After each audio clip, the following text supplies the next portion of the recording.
Hello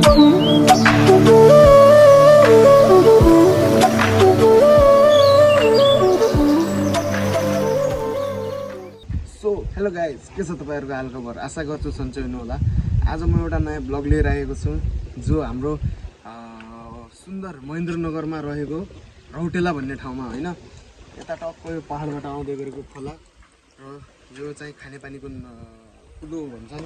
यहाँतिर यही पानी युज हुन्छ र उता छ हाम्रो शिवजीको त्रिशूल। अलि जुम गरेर देखाइदिनुस्।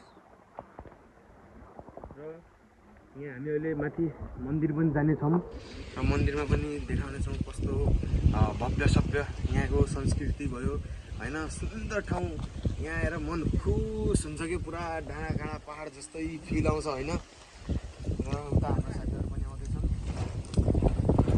र तपाईहरुलाई हामी लगौँ मन्दिरभित्र त है गाइस। र यो चाहिँ हाम्रो रौटेला भित्र जाने अगाडिको गेट हो।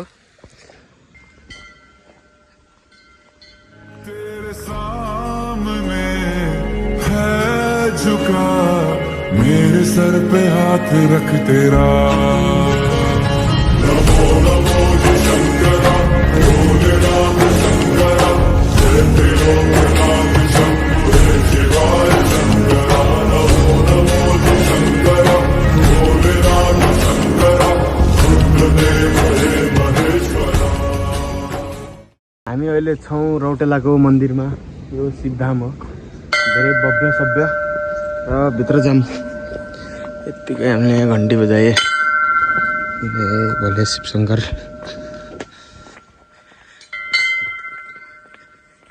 शायरी हो सोचूं के मिलनी ते भूलांगा कि तेरी गल्ला च शायरी महेन्द्रनगर भरिको सबभन्दा भव्य सभ्य मन्दिर भनेको हाम्रो रौटेला मन्दिर।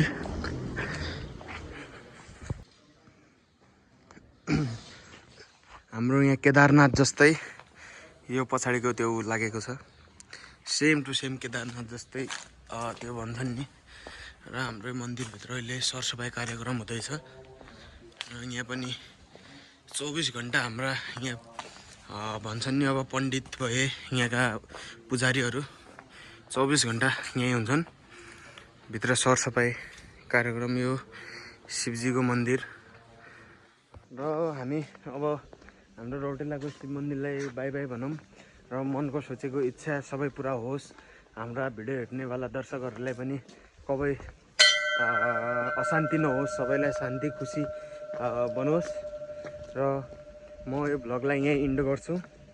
धन्यवाद हजुरहरूले यहाँसम्म हेरिदिनु भएकोमा। र अब अर्को भ्लग ल्याउने छु। अब के गर्ने, आज यस्तै अचानक सरस्वती पूजाको दिन घुम्ने प्लान भन्यो साथीहरू र मेरो, त्यसैले आएँ। यहीँबाट भ्लग स्टार्ट गरेँ होइन।